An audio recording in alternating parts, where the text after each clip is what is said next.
Guys, it's your favorite federal informant checking in. Yes, I'm technically on vacation, but I had to jump on and speak about this chaos that's unfolding. I know y'all have heard the buzz. People have questions, and I've got answers. So, here's the deal. Diddy told both the defense and the prosecution that they better start digging up similar cases to his, and by similar, he means convicted of 1 or 2 violations under the Mann Act. No prior criminal record. That's the category he's trying to squeeze into. Now, of course, the Diddy diehards, the bad boy forever crowd started screaming, "Oh, he's walking free. He didn't even get hit with RICO." And I was like, pause. Let's not get delusional. Yes, Diddy dodged RICO. That was a major hit to survivors, to women, to anyone who stands against abuse. It was painful. But what everyone's glossing over is this: he was still convicted under the Mann Act, and not once but twice. These are major federal sex crime charges. This isn't minor. This isn't going away. And trust me, I did my homework. I called my legal connects. I took notes, so you know it's about to get real.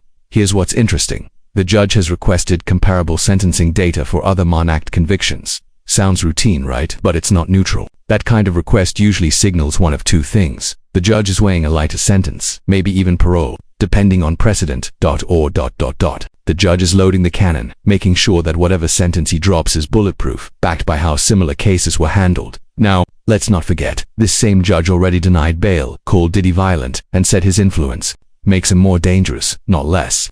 He read him to filth in open court. That's huge.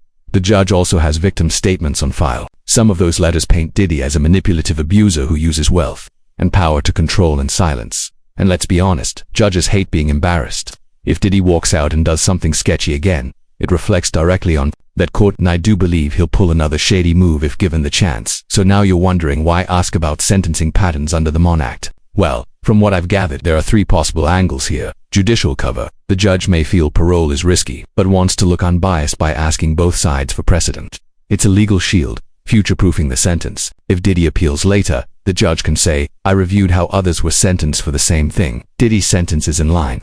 Testing the waters, the judge might be curious how far he can go, whether toward probation or hard time, without getting overturned.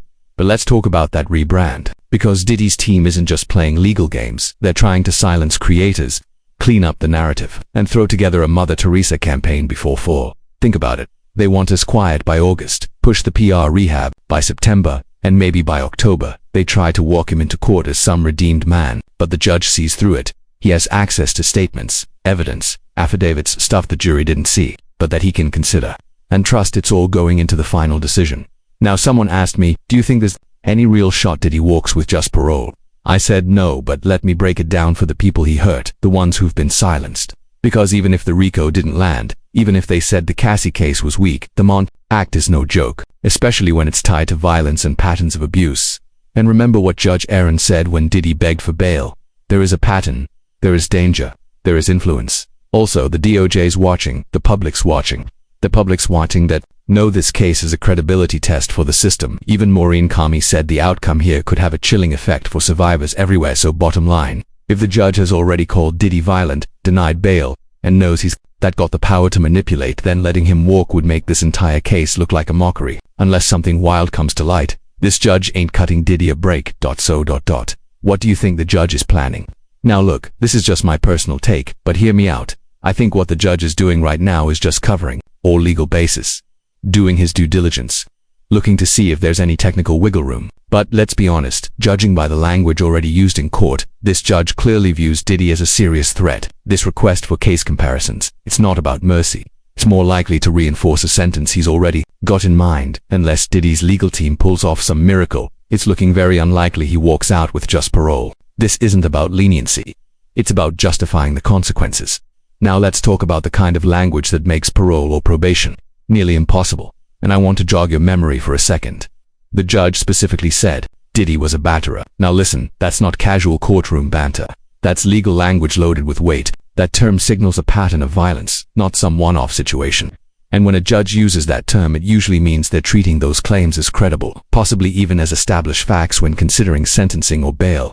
It completely destroys any attempt to argue that Diddy's behavior was isolated, provoked, or somehow misunderstood. Judges don't casually throw around the word batterer unless they want it cemented into the official court record.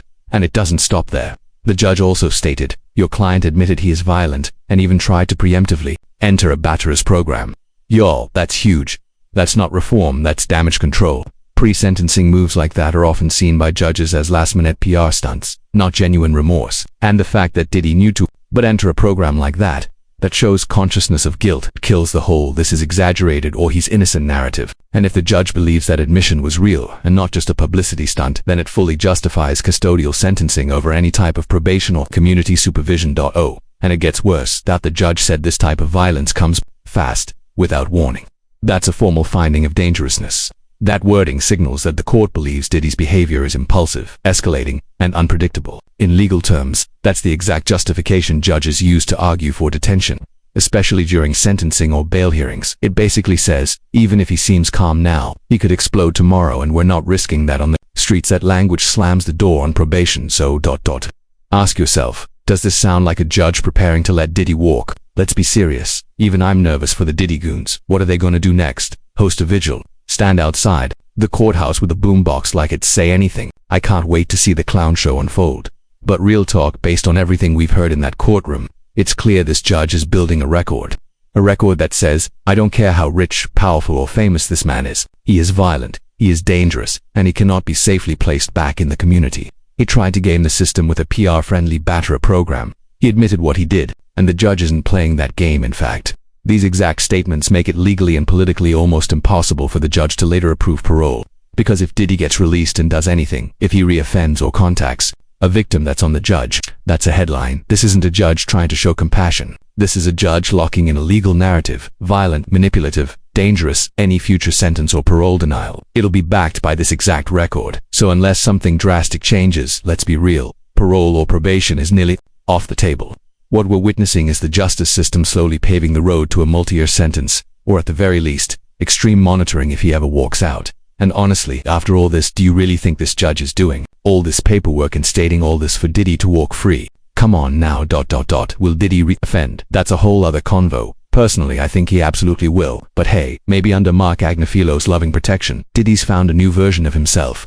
We know Mark is out here doing his best to rehabilitate that man.